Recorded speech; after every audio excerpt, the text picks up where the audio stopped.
welcome back to our 11th discussion.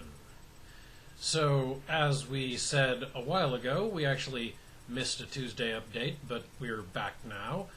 We are going to talk about universal transshipping. They are, to let you in on not exactly the secret, but what we didn't talk about last time because we were out of time, a spaceplane company. They provide cargo and passenger service to orbit from the Earth's surface primarily, and they are thus a major competitor of Yggdrasil, who build and maintain space elevators and have an interest in all of the space elevators from Earth. Speaking of the word interest, it is interesting that Universal Transshipping also maintains a fleet that does business among and between the various space elevators. Turns out it's a lot cheaper to move goods from one side of the planet to the other when they're already outside of the Earth's orbit, can thus be shuttled from one elevator to another and dropped back down into orbit.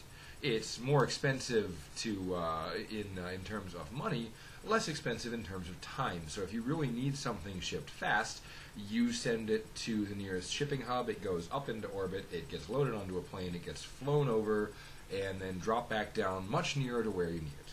Plus, the total energy budget is lower than an equivalent speed in simply going with a suborbital ballistic trip. Or, God forbid, putting it on a boat. That would take lots of time and thus lose you out the money of being fast. So, basically, Universal Transshipping is a business that wouldn't have come into existence if not for Yggdrasil's innovation. And now they're implementing innovations which are threatening the business model of the innovation that gave rise to them, while at the same time they continue to benefit from it. So it's a very interesting symbiotic business relationship. The question that you might be asking right now is, so why do we care exactly? What does it matter whether business A or business B does business? There's actually a bunch of very good reasons to care on a game-based level. Let's start with the first system concern that has occurred to me in talking about this subject, travel time. So, in Downbelow, adventures are primarily single city style location centric. Your travel times are going to be in terms of a few minutes to a couple of hours for the most part, because you're not usually focusing on the kind of story that has you going all that far.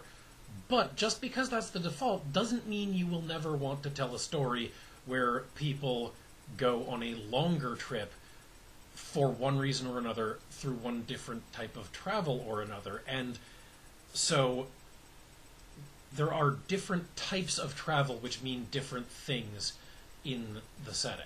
As a quick tangent, the default setting of Nuevo Paradiso enforces the single city-based thing by making it a bottle setting. This is actually not just a narrative conceit for the city, though. This is something that, well, you'll notice it even looking at real-world cities today. When people live in a city and work in a city, their world basically starts to shrink to that city. There's a lot less, even if it's just a village, your life generally happens within an hour of home, unless you're a habitual traveler. If it's not a vacation, an hour of home is about as far away as you're going to get on a regular basis. If you live downtown in a city that's a big city like Chicago or New York, you may well not have a car. Same thing with London or Tokyo. You probably get places on foot or through public transit.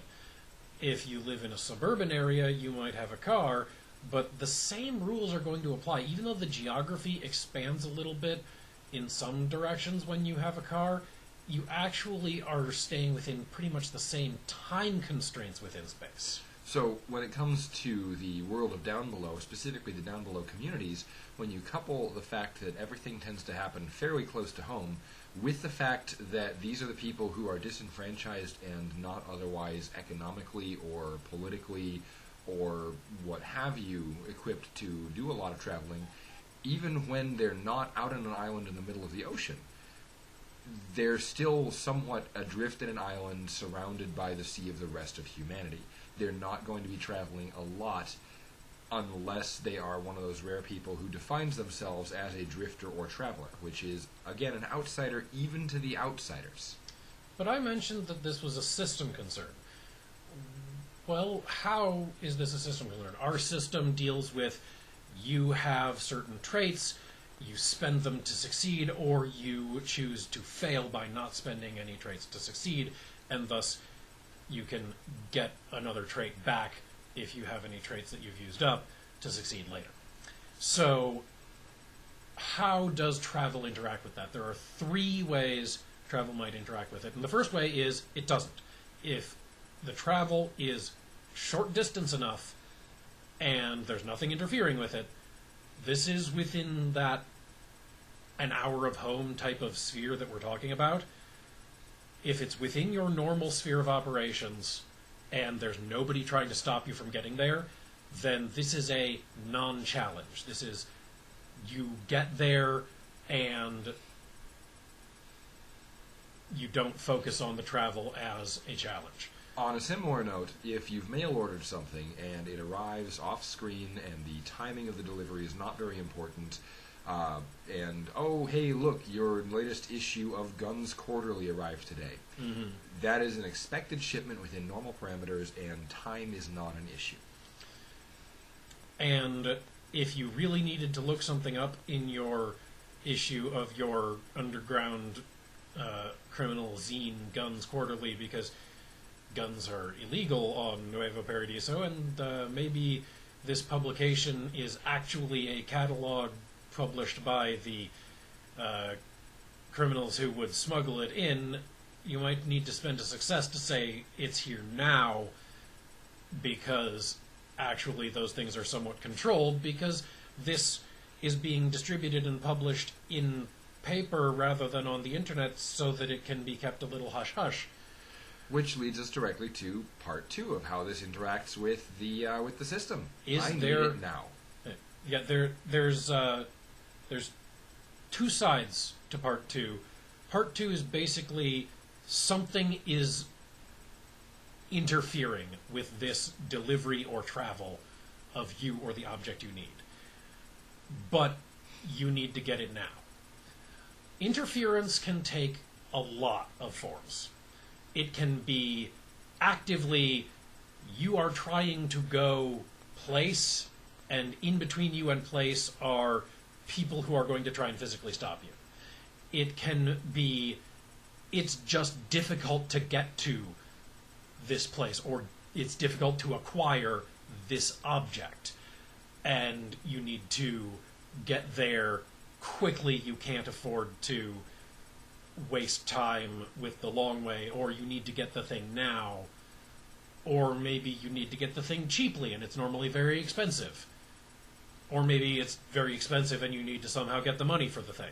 So there are a whole world of possibilities for you need to spend a success to get this thing at this point in the story, or to get to this place at this point in the story. And that basically represents that there is an obstacle that is preventing you from something which, if there weren't this obstacle, would be relatively within your sphere of influence. To phrase this in senses of a lot of other role-playing games, in most role-playing games, if it's a mundane supply you need, or even a mundane weapon that you need forged or to purchase, all that really matters is, do you have the money for it? In Downbelow, that question is really answered not by do you have the money for it, but by is the demand and situation mundane. If the demand and situation is mundane, why are you even bothering to check? But if something is out of the ordinary, then that requires successes of one sort or another, the amount of which is determined by the amount of deviance from the mundane that this situation is. Mm-hmm. And you start to cross over into the third category when you start to have multiple successes needed to get to a place or to acquire a thing.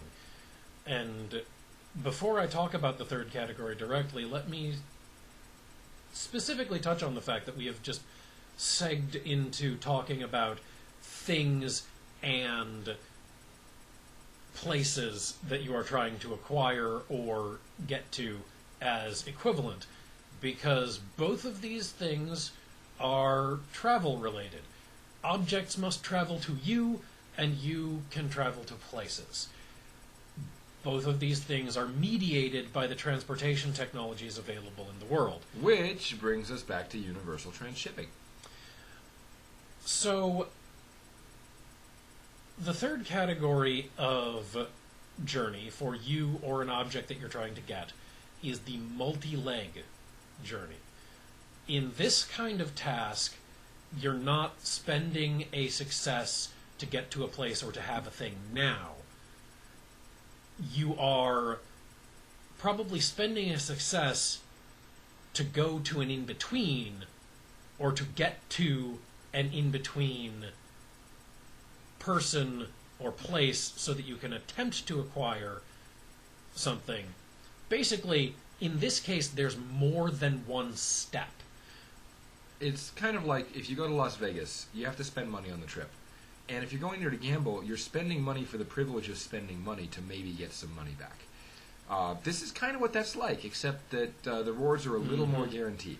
And specifically, if you get into a Vegas casino, you're going to have a multi-step process before you can cash out. You have to first buy your chips. Then you have to gamble and win more chips. And then you have to cash in your chips. And then you have to either deposit your money in the bank or actually spend it. But either way, you have to what you really want. Either way, you have to escape before people with a nose for chips find you. Exactly. And those people exist. So you may run into a situation as a GM or as a player where you have to do this multi-stage challenge. And the multi-stage challenge as it relates to a trip versus the single stage, taking the island of Nuevo Paradiso as an example. If the place you are trying to get to, if it's the character trying to get to a place, is on the island or the space elevator, but is not in your normal stomping grounds, then it may well take you a success to get there. So if you try to get into a secured compound and you don't normally work there and have clearance to be there, it's going to take you a success to get in. Same way as if you try to get out onto one of the rocky escarpments where people don't normally go because there's no paths, it'll take you some kind of success to get out there because it's simply hard to get there. And if you want to go all the way up the space elevator to do something, it'll take you a success to get up there because unless you're someone who always works up there, that's not in most people's normal stomping grounds. If it takes you more than one success to get to a place, that means that there's some severe setbacks, such as not only is it going to take you a success to get there because it's out of the ordinary, it might take you an extra success to get there because your face is plastered all over government watch lists. That is one of the possibilities, and often it means that you're going even farther.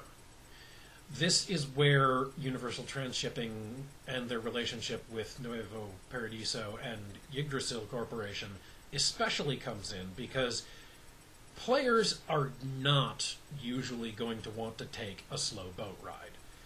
That is, in people who are playing in a modern setting and people who live these days, you don't take a slow boat ride unless you're specifically trying to take a luxury cruise most of the time, or, going sailing for fun.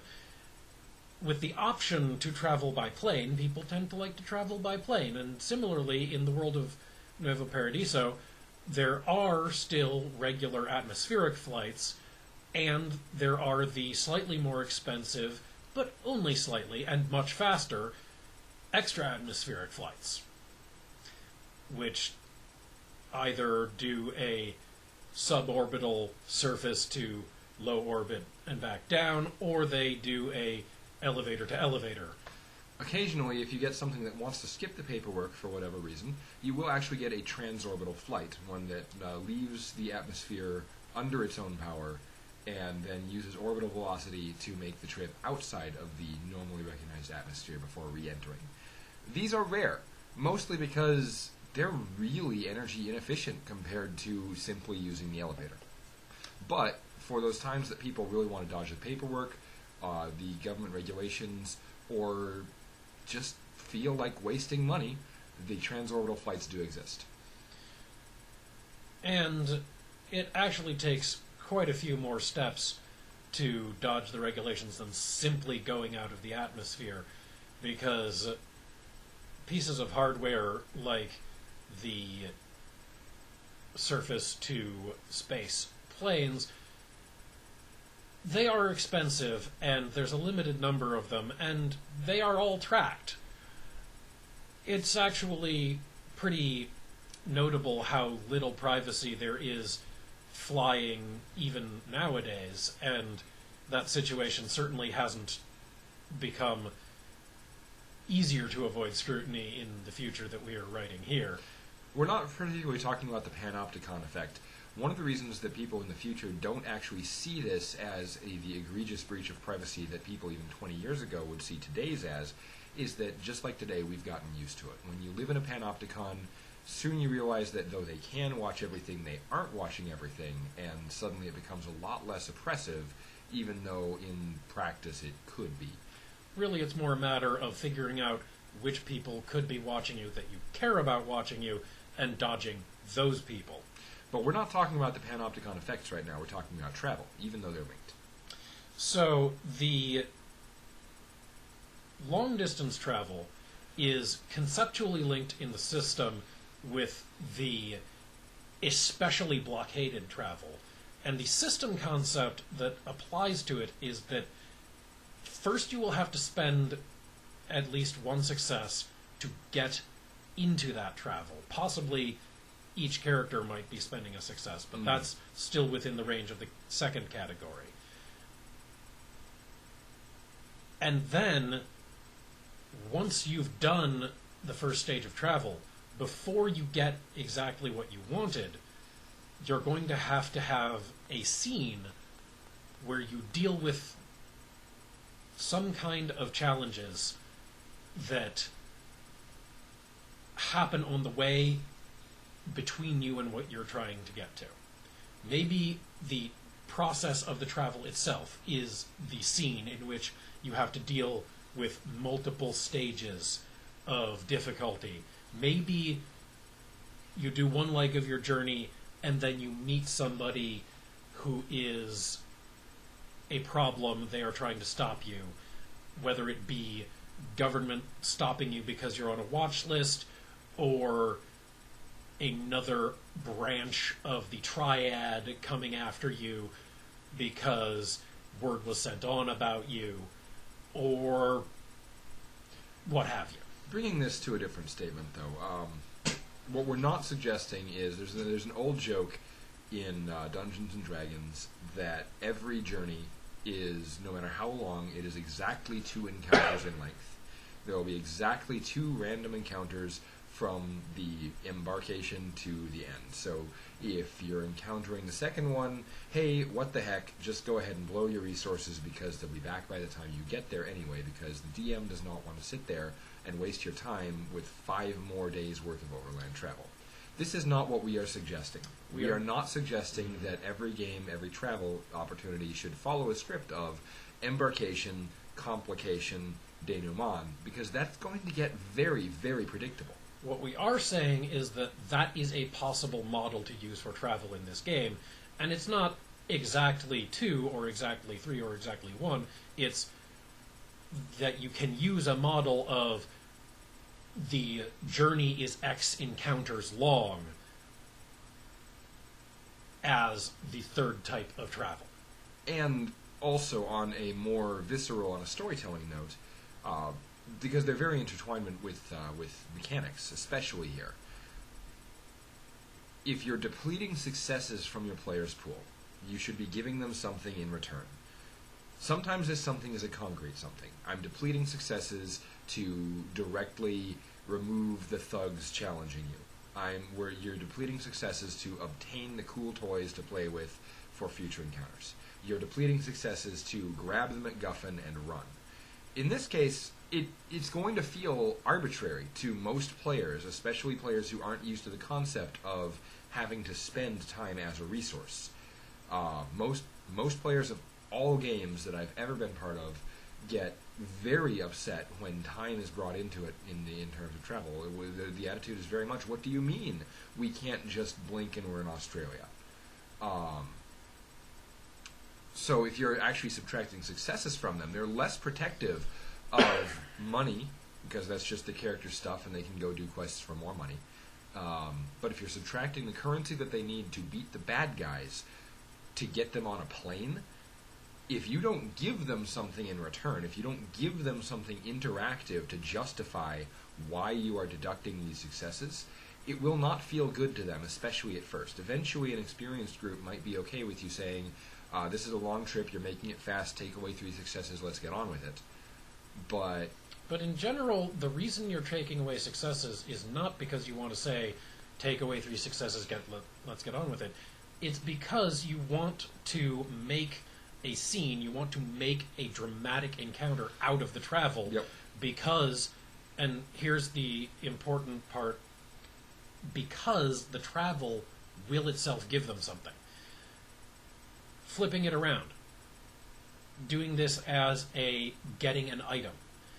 If you're not traveling but you're trying to get a thing to come to you, you are staying put, but you are going to go through multiple scenes because the MacGuffin you're trying to obtain is far away and difficult to find, and the person who actually has it, you have to negotiate and convince them to have it and maybe do something for them once you've convinced them that they should let you even try to have it. Mm-hmm. And so maybe you're 4 or 5 scenes later going to have convinced them to send it to you, and then when it arrives you have to fight off somebody else who's trying to take it away.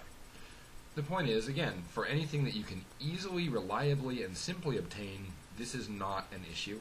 It is only an issue for the things that are important enough, or the places that are important enough, or the times it's important enough to spend narrative resources on getting them.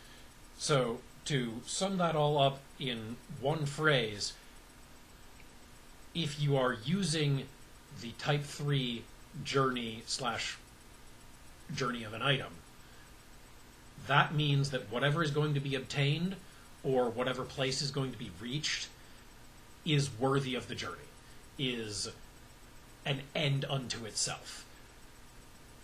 In the context of the Downbelow setting, places like the Lagrange City orbital habitat often fulfill this role because getting there is an end unto itself.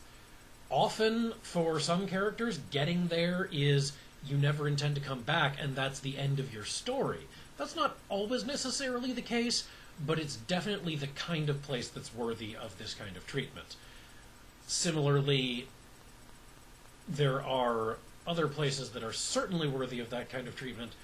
We've mentioned that there are other colonies beyond Earth, and those are, at least at the moment, since we do not want to develop those as the primary setting, they don't fit the same tone as what we're developing here.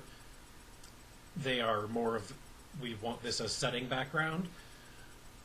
Those exist in the current game as more of a, if you achieve getting your ass out there, then that's your success condition. That is your character's retirement. Or, frankly, looking at this in a non-narrative way and just looking at it as a time commitment way, there is no commercially available way, period, to make a round trip from Earth to one of those colonies in less than 5 years. Your PCs cannot speed it up. Your PCs cannot end-run the system. Your PCs cannot find another way. The literal only way to get out there in a timely manner is to take one of the slowboat freighters to get on there, to get through the wormholes, and you are looking at a minimum of about 5 years round trip just to get on, get the paperwork, get on, get there, do whatever it is you needed to do, because while they might be able to make the trip there in 18 months, they're not going to get there and immediately turn around. They have probably about a year of layover to do, a year of refueling, restocking, catching people up, and that's not even talking about the ones that just hop from one colony to another. That's the ones that go straight out and straight back every time. So PCs who want to play a globe hopping, colony hopping, let's get out there, this is not the right setting for them, because the only way to do it faster is the risky governmental way of basically freezing yourself, loading yourself into a missile, shooting yourself at the planet, and hoping you go through the wormhole just right and hit the planet upon emergence. And that still takes about 4 months to get there, if you're lucky, and if you get there. So yeah, it's basically an endpoint, but there, if you wanted to make it something other than an endpoint, you are looking at a 5-year campaign, of which half the time or more is set aboard the big ship going there. It could actually be a really good idea for a campaign. You start the campaign on Earth. You continue the campaign in the literal bottle of the spaceship going there. You have 6 months to a year where you are, again, stuck on the colony. You cannot get away from problems. You can try to lie low from issues, but you cannot get away from problems. You're even more isolated than you would be on Nuevo Paradiso. And then, if you're lucky, in 6 months to a year, when the ship is ready to leave, you can hop back on and take that 18-month journey back and find yourself in a very different place than where you left, because messages travel on the slow boats, not through the vacuum of space at faster than light speeds. So, when you're in the slow boat, you can get day-old messages from Earth because you're that far away, but once you pass through the wormhole, nothing until the slow boat goes back through. Mm-hmm. So, speaking of those freighters, and we do want to write a setting supplement for play on one of the slow boat freighters sometime in the future. But that is something that goes through yet another set of companies that are in the long-distance space shipping business. So let's get back to Earth's atmosphere and just outside it, and talk about the travel times and the setting implications and how this can be a good story point in your game with universal transshipping versus Yggdrasil. Actually, I'm about to say, we've been spending about half an hour on this. How about if we pause, come back to that in a day or two, and let these fine people know about it on Tuesday? Well, we've got a little bit of time, so let's talk for 5 more minutes, and then we'll pause and go to the next one with some more info. Because I think that we have a little more to say directly on this subject, more on the story side of universal transshipping. All right, 5 more minutes. Let's do this. So, it's not 5 minutes, but answer me this question about time. So, my options for getting people or cargo around the globe in terms of time in this setting, tell me the different time scales that are available and how that can be used in a game. Okay, around the globe. Ship is an option. Ship, we're looking at 6 months. Possibly more, possibly less, but with the ship, you're at the mercy of land-based customs, you're at the mercy of ocean currents, you are at the mercy of weather, not necessarily at the mercy of wind anymore because, giant turbine-driven ships, but even with large cargo freighters, there is severe enough weather that they can, instead of just plowing straight through the waves, be waylaid by them. With land-based shipping, you are with ship, you are also looking at possibility of piracy, possibility of diversion, possibility of labor strike, etc., etc., etc. 6 months. There is air. If you are moving large things by air, you are looking at under 24 hours in the air, but possibly over a week in customs and shipping once it arrives. You're also probably looking for large shipments, which are the things that are most likely to be sent by boat.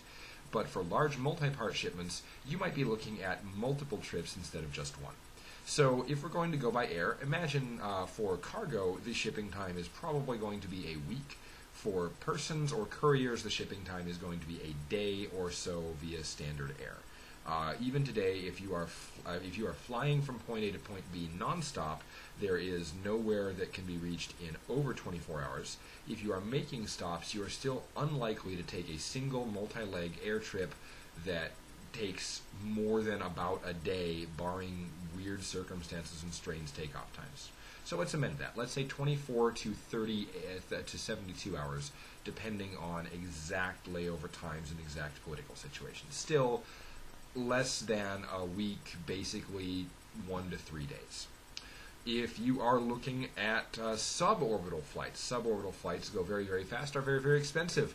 To go from point A to point B with suborbital, which, by the way, is only in the rarest of circumstances a multi-leg flight, because with a suborbital flight, you are basically firing a giant parabolic bullet. You cannot stop, you cannot turn around. This is basically a launch, adjust minutely, and land trip. With those flights, you are looking at about 6 hours from point A to point B anywhere on Earth. That is to say, anywhere on Earth that is equipped to handle a suborbital takeoff and landing, which means that your actual travel time from point A to point B could be significantly higher if you must take a regular flight to the suborbital launch, and then at the airport where you land, take another flight to the airport where you will be hitting your destination. But the actual flight time from major hub to major hub is 6 hours or less. Now, a note on the suborbital. This is where Universal TransShipping has innovated. They have basically got the market cornered on, as mentioned, space planes, which are planes which they take off from the ground as an airplane would, and then when they get to near the border of the atmosphere, they fire rockets, and they are a rocket once they are extra-atmospheric. Yep. And then once they enter the atmosphere again, they start flying as a plane once more, and as soon as they have decelerated from orbital speeds, and they land like an airplane would. This allows Universal TransShipping to give you suborbital flight times to more places than most suborbital competitors, because very few other companies, and when they started doing it, no other companies, had invested in this technology. This is a technology that actually exists in the modern day, but in the setting that we are putting together here, has been put together on a large scale by at least one major company. One of the reasons that nobody really invested in it is similar to what we call the iPad effect. For the first while after the iPad was launched, even though technology existed, no one was really trying to come out with tablets because someone had already done it and done it fairly well. If the iPad had been a shoddier product, and whatever complaints you might have had about it, or might still have about it, the product itself is actually really well put together. If it had been a shoddier product, we would have probably seen a lot more competition in the earlier years, as opposed to just recently in the last year or two, when a lot of different tablets that are comparable are coming to market. As a matter of fact, not many people know, but there were several different tablet-style touchscreen options that tried to debut before the iPad, and they didn't hit it as big.